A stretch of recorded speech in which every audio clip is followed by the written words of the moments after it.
I just want to jump on here and quickly make this video just to explain what the future holds for Supreme Touring Australia, and I'm super excited to bring it out. It's going to take a little bit of time, but basically, as many of you know who watch my stuff already, I do live in Canberra.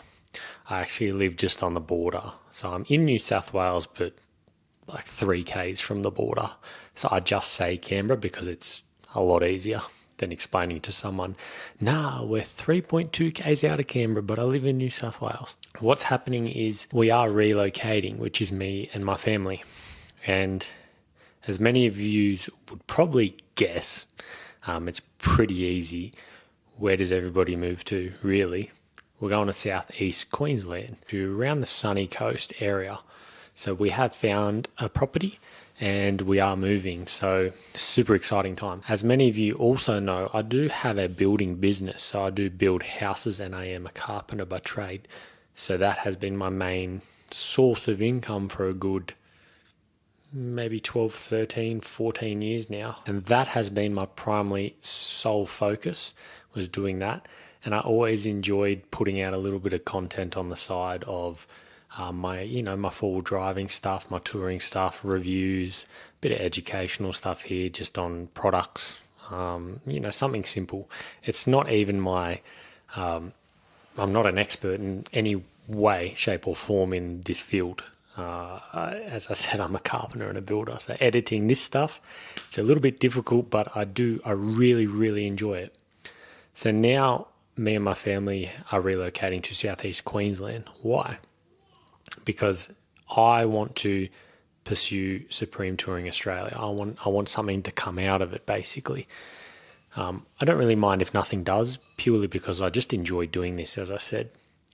So I can now flip the building and Supreme Touring basically upside down and do the building part-time now and run that company part-time and put a lot of energy into Supreme Touring Australia, and I'm super, super keen on doing that. How's it going to work? Basically, along with the house that we have up there. All right, this is the shed that I'm looking at, a commercial size shed. Nice high roller doors. Should fit the cruiser in pretty easy. No dramas. What this entails, I'm not talking like a big factory here. I'm talking 1 roller door, 1 toilet, 1 shower inside. It's about 70 square meters or 60 square meters. So it's nice and high, and that's what I wanted. I want it high because I'm going to put a hoist in there. The reason I'm going to put a hoist in there is because it's going to be called the Supreme Shed. So I've had this idea in my head that I really want to accomplish because I'm a carpenter as well. And I do my own timber drawer systems a lot of the time for the past 5 or 6 cars that I've had, and since I was young. And I've progressively gotten better at it. But that's because I've never actually been able to dedicate my time to do this sort of stuff. So there's gantry too. So that'll come in handy. I'm going to start pumping out some drawer systems. I'm going to sell them, yes, but I'm going to start pumping out concept drawer systems. So basically see what works, see what doesn't, how to shed weight, all that sort of stuff, how to fit fridges, fit electrical systems in these drawer systems.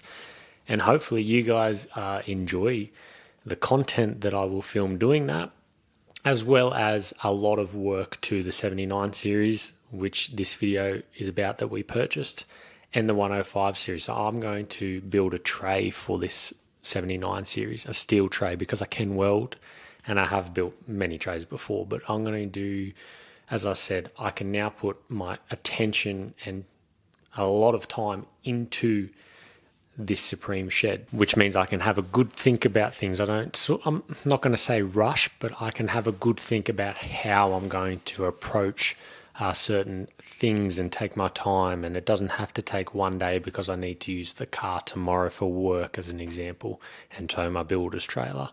So I'm going to build a tray, canopy. I'm going to put a lift kit in the 79 myself. I'm thinking of coil converting the rear of it, but not your traditional style of bigger brands per se. I've seen a few guys, they sort of use the factory setup, they extend the factory setup to make a wider track to match the front, and they weld in some coils, 4-5 link. So I'm going to dedicate some time doing that while I've got the tray off the 79 series. Plus lift kits I'll install myself. I'm going to play around with the 105 series a fair bit.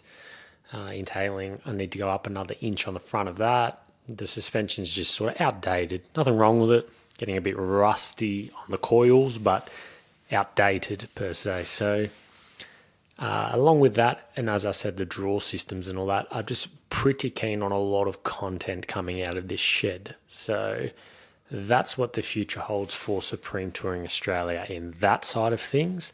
And also because we're in southeast Queensland, you know how close you are at your doorstep. Moreton Island's just there. You got the Glasshouse Mountains.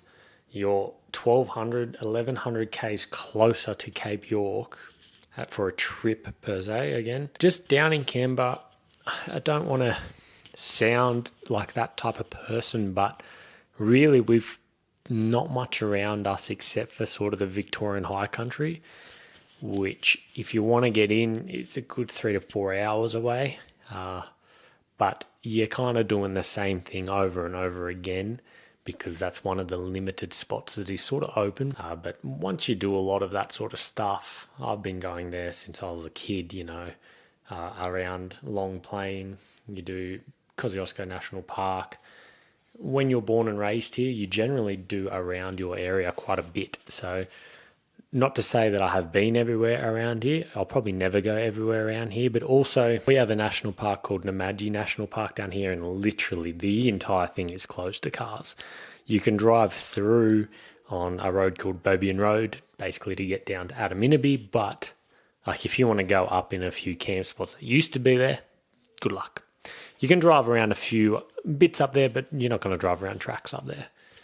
And much the same, and you know what? It's much the same for the border of New South Wales on the coast. There's here and there, you do have a lot, don't get me wrong. I will never find all of it. There's hidden places, hidden gems, but are you allowed to be there? Who knows?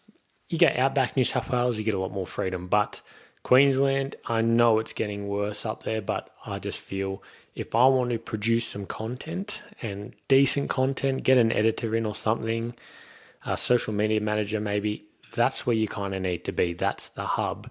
So I'm super, super excited to bring out the Supreme shed to you guys, see what we can pull out of that, see what sort of content we can pull out of that. I want to pull the 1HZ out of the 105 as well, which I can do in this shed.